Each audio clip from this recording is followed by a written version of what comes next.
Good afternoon, ladies and gentlemen, mothers, fathers, daughters, sons, brothers and sisters. For those that saw my tweets at the time of recording earlier today, so by the time this comes out yesterday, I said I would make a video about my, inverted commas, exercise. Just going to double check. I got these right. Yes, got them on the right hand. Now, to put this in context, I am a big bloke. But when I first got hold of a HTC Vive, which is the VR I use, I borrowed one from a colleague of mine who wasn't using his, just to test the water and see if it would work for me in the space that I have, which isn't very big. I'm in my kitchen after all. The answer was yes. So once I'd decided that it was going to work, I went ahead and bought my own.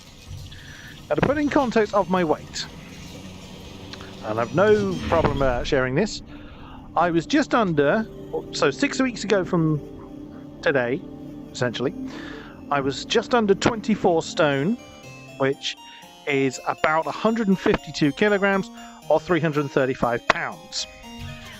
I'm a big bloke. So I wanted to get some, and I've tried diets, I'm no good with that. I've tried gym and various other exercises, none of which have worked for me. This was essentially the best way I was going to do it, and it's proven very successful. But I don't so much have a rigid routine, but this tends to be how it goes if I'm going for like a real big session. I start with this game, which is Longbow, which is part of the software called The Lab, which was developed by Valve as oh, you're new to VR, this is how it works. I'm sure you kind of get the idea. For those that haven't seen this before, one bow, infinite supply of arrows, and lots of people to shoot. Now, anyone wondering why I sound a bit strange, I'm using the microphone on the Vive because my rig is actually behind me. I'm facing away from my rig because it just works better for the space I'm in. The purpose of doing Longbow, one, damn good fun. And that's been the biggest change for this kind of weight loss regime, you could say, against anything else I've tried.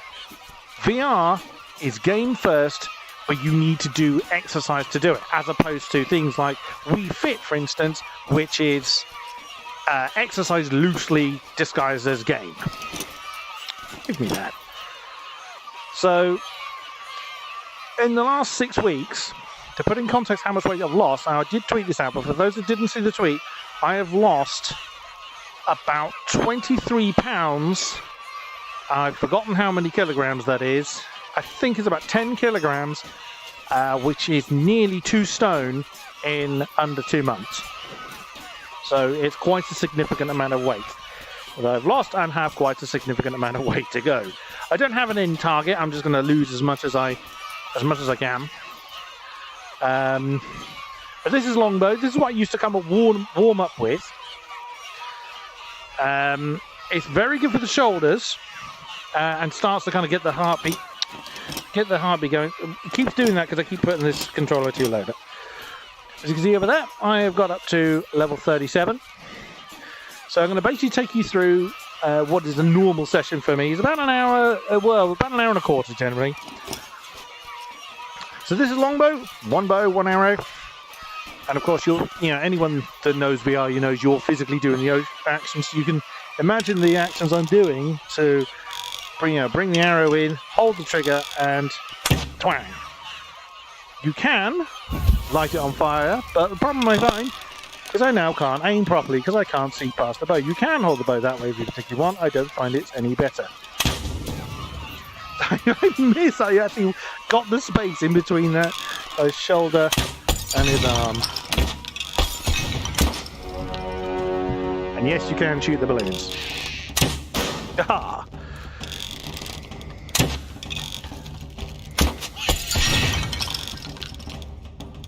So for those wanting to go past the warm-up, by all means skip forward to the video. But this is how Longbow works. And you kind of get the idea from the arm motions I'm doing, quite how this is warming up my shoulders. Oops, I've hit a button. I mean to do that. Hit another one. Here we go.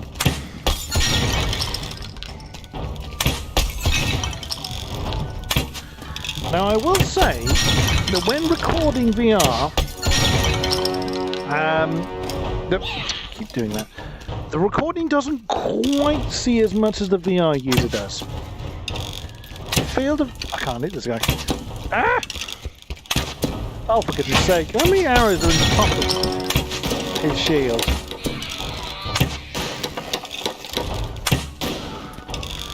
The field of view on the VR is wider than what the monitor sees. So the monitor mirrors what the VR shows. And it's from that mirrored window that I'm recording. As I can't set, or I don't know how to set, the actual VR headset itself to be the source in OBS. I don't even know if that's possible. It's not necessary to get the balloons unless you have damage to your gun.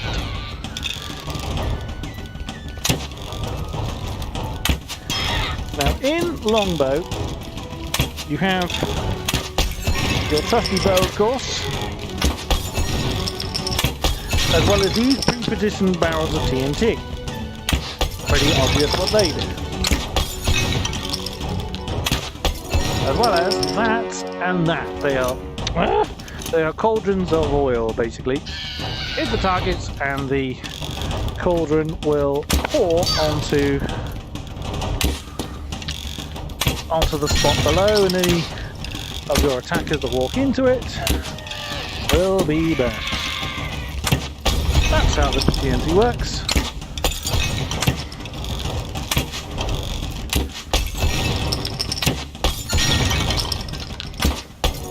Now when running in VR you will build up a sweat. If nothing else, because you have the headset attached to your face.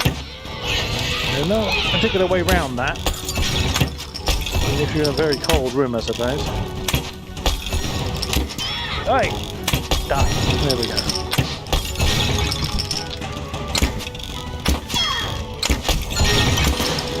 Every 8 rounds, you get a break. Which, believe me, becomes very, very useful later on. And target dummies reappear. Nothing particularly happens if you do shoot the yellow, as you can see. Well, a balloon appears. You can practice hitting the balloons. These balloons do nothing, but when you're going through a horde, if you have damage to your gate, the balloons, or the red balloons, will repair the gate, or they give you points.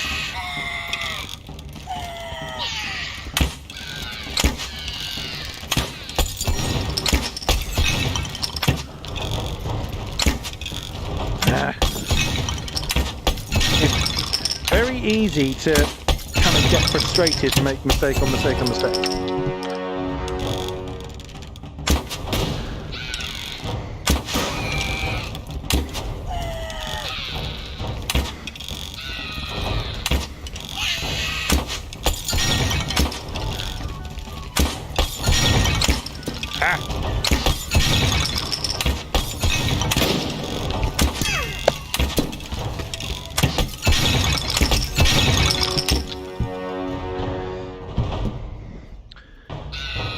Now, yes, I have broken the light. It was directly up, it's not directly above my head, but it is above me to my right. I have broken the light bulb in it. It was actually playing this. I was shooting upwards for a balloon, and I smacked the bulb. I was basically going like that. Gotcha.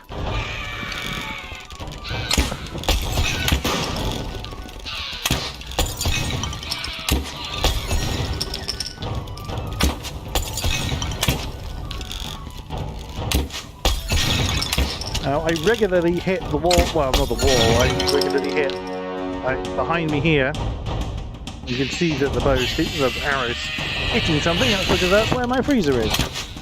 I've hit that a few times, about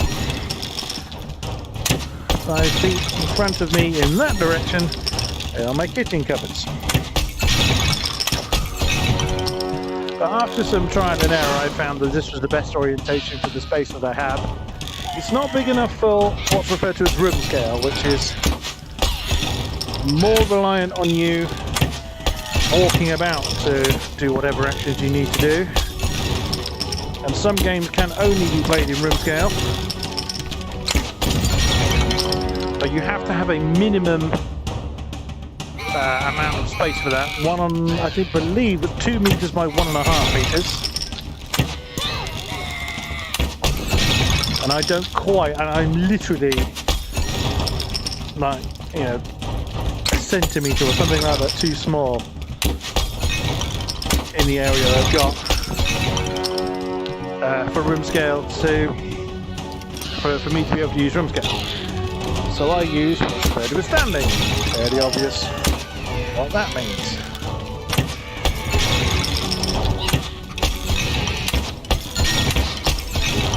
As you've already seen, each wave gets progressively more busy and the attackers get quicker.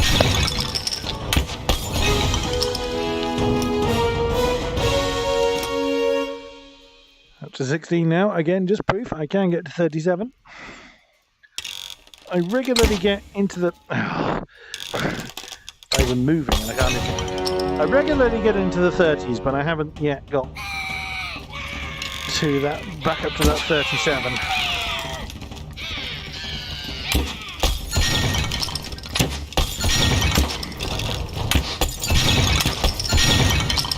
What I tend to find, for me anyway, is my old anecdote of start well and get worse tends to kick in.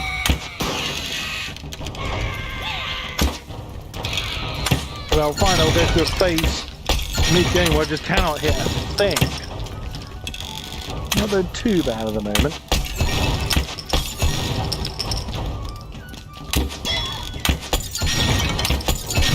When they go along here, they tend to form in a line, so they're fairly easy to hit.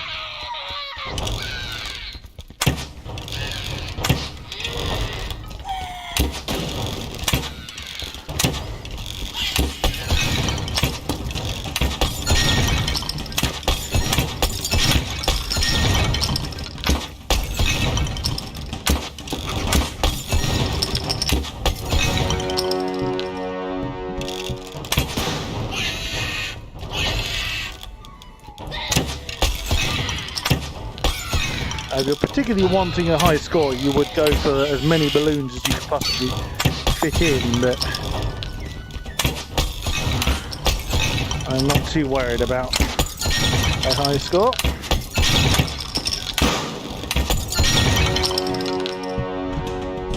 You have to be careful, like if I was to aim for that balloon now, I'd probably hit the barrel behind it, so you do have to be careful of when to go for the balloon, because the arrow will not be stopped by the balloon.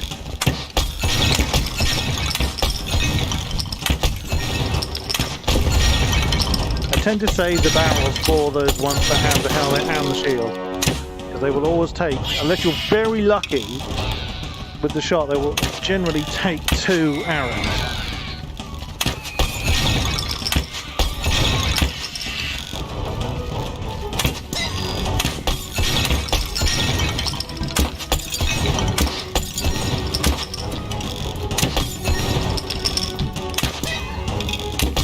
You can't just infinitely draw. You see that the draw will only go back so far, but my hand is going further than that. So you couldn't fire the arrow at 3,000 miles an hour, it's a bit silly. Whee! You can also hit the helmets and what have you once they've been detached from the previous owners, like so. It can get very annoying if you have a big group of them by the door.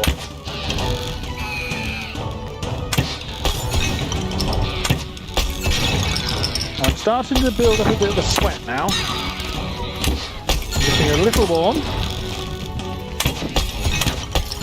Am I saying strange because I'm only doing arm movement? Oh, and a bit of lag there.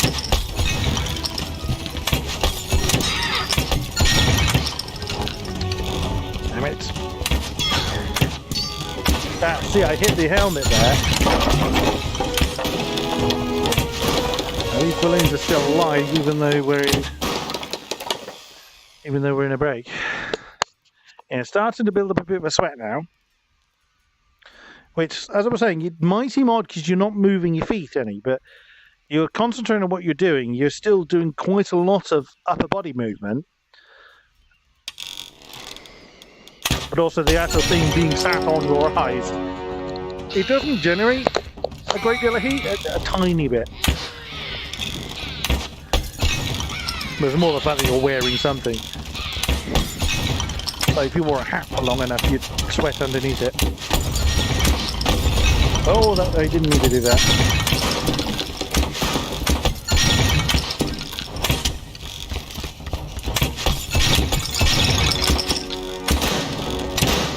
That's going to be a problem later on. I've used 2 barrels in the first part of this first wave.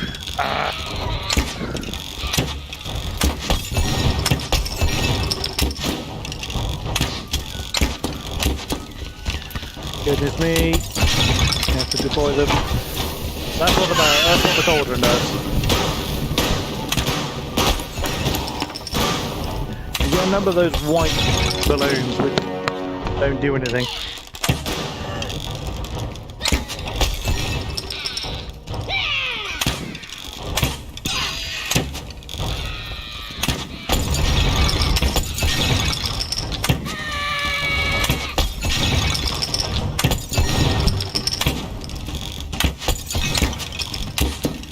Oh dear. Well, I get a good sequence of shots, I can do that, but invariably I don't.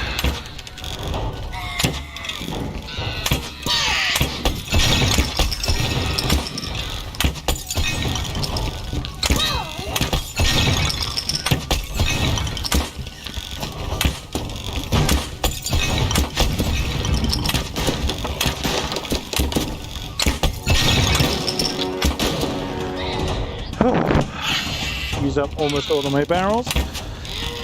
Yeah, your barrels and your cauldrons reset after the 8th wave. Not entirely a one-use thing. Well, there wasn't one I was aiming for, but it'll do.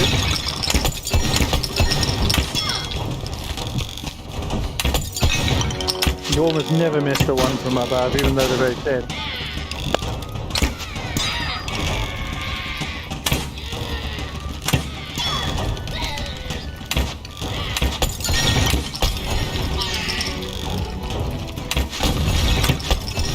It's very easy to lose track of how many attackers you have at the door.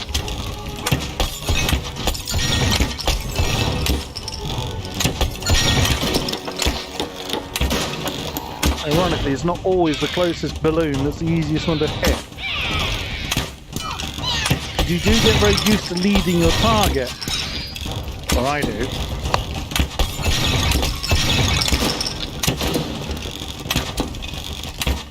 Oh dear. I'm in trouble. You do get to a point where there's so many at the door where you're ending up hitting balloons either by accident or it's the only thing keeping the gate alive.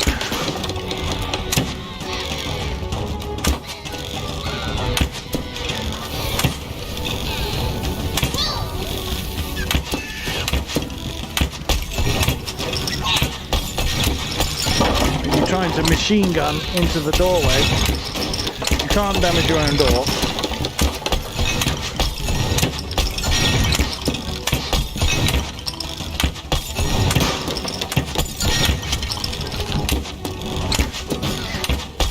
Thankfully.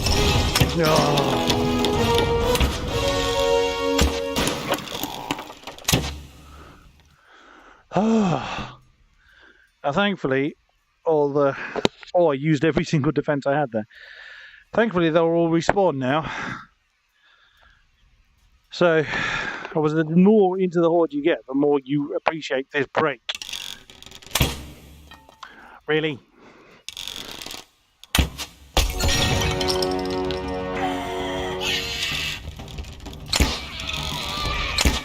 Also, the more ones come out with armor on.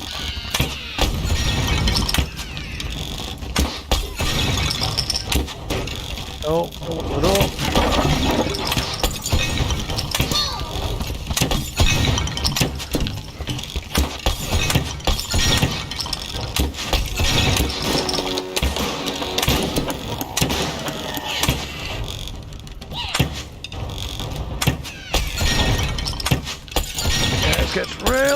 yourself for a while.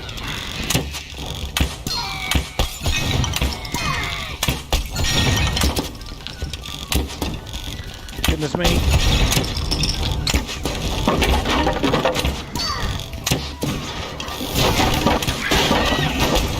Oh, I didn't want that barrel to go.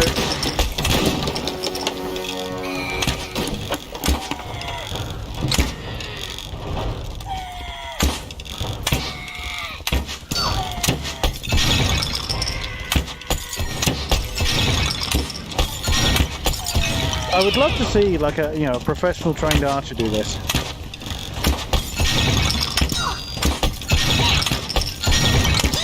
Because I've tried archery in real life. It is hard.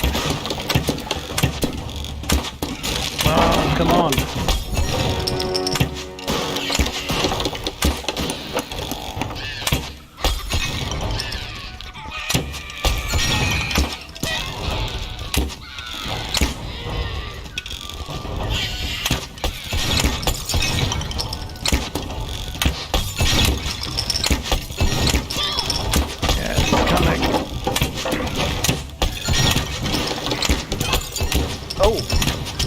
Weird rebound happened there. It does occasionally happen.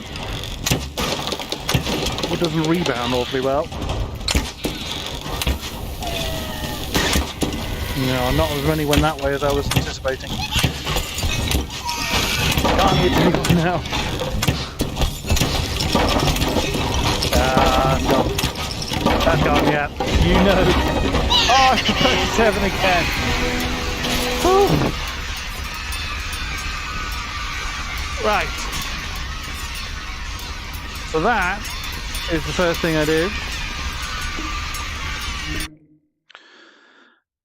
That is simply the warm-up. Oh, you could technically stay with that, and it does build up a bit of a sweat. But it's not what I do.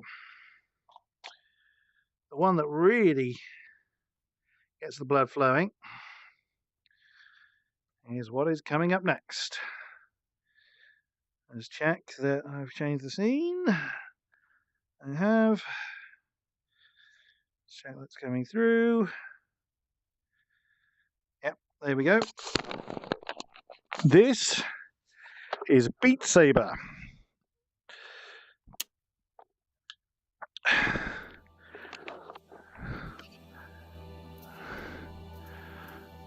This is one of these rhythm games where you have to hit the correct blocks in the correct order.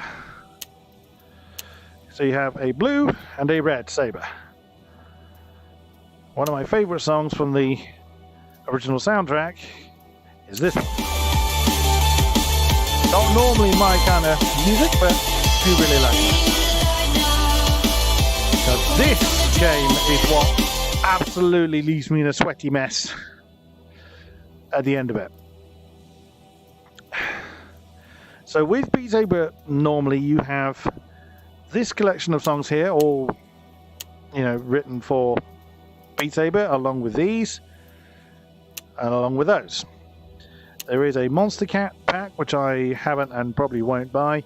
And you can mod Beat Saber to have all sorts of maps that fans have made themselves. Now these are unofficial, so it's a way for the developers to allow for real songs to be put in, but without them having to pay for the license for it. Now I tend to go on expert because I've played this quite a few times. You'll get the idea.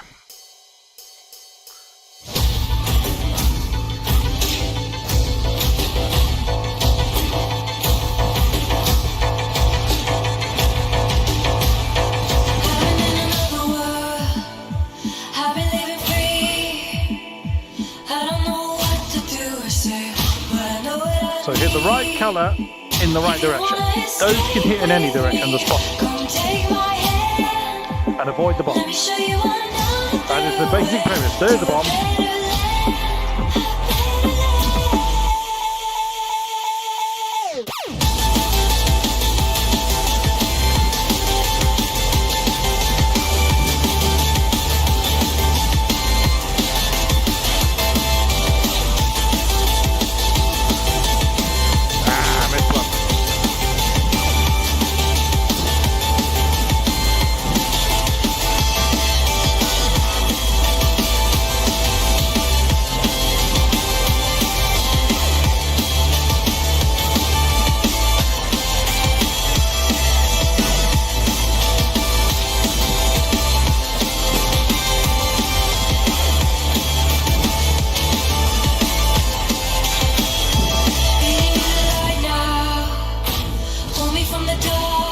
children love this game. My 9-year-old is particularly good at it.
Now, as you could probably guess, this needs a lot more motion than a lot more motion than Longbow does. You do much more with your arms. Why I do a warm up beforehand? The custom maps, as you can see, are real songs that someone has made a Beat Saber map to. Some of them are obscenely difficult, such as My Sabbath song. This is more my kind of music. I love this one though. One of my favourite ever Mega Drive music, or Genesis for you Americans. That's the one that my children particularly like. An utter abomination. As you can see, I even have 2 versions of the same song there. But try a few different things. You know, I have children, so I have Disney musics in there. What shall I do? Oh, Night Witches is hard. You do have a series of options over this way. And for songs like that, I tend to use no fail, which means you can't run out of energy and the song stops. You will get to the end, but you can only score a C rank from it. Now, as you see, I'm not brilliant at some songs, and they are obscenely difficult. What's that? Oops. Let me do that.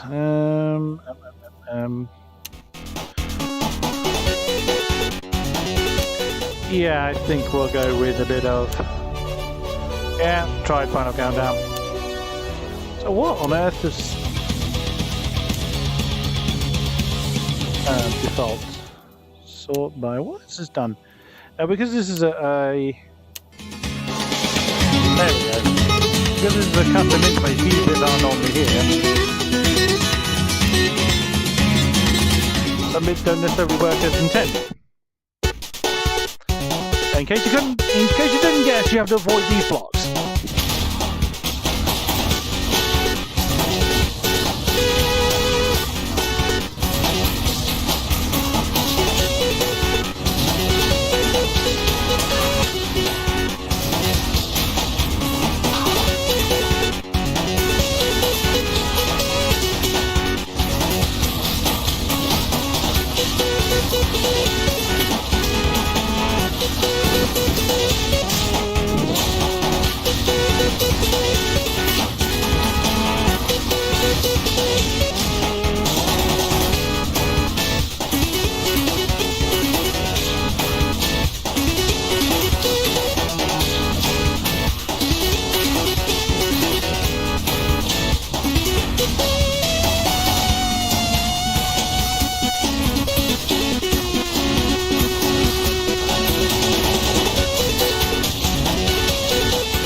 And that is basically my exercise routine. I do this until I've basically had enough. So that is it for this video. Thank you very much for those who are watching. And whether I'm going to get back into making regular YouTube content, I don't know. I have to be very careful with my time because I don't have a lot of it. But for those who watch, thank you very much. By all means, like, subscribe, comment, and all that good stuff. And yeah, follow me on Twitter if you haven't already, at King-Kodiak_UK. Thank you very much, and goodbye.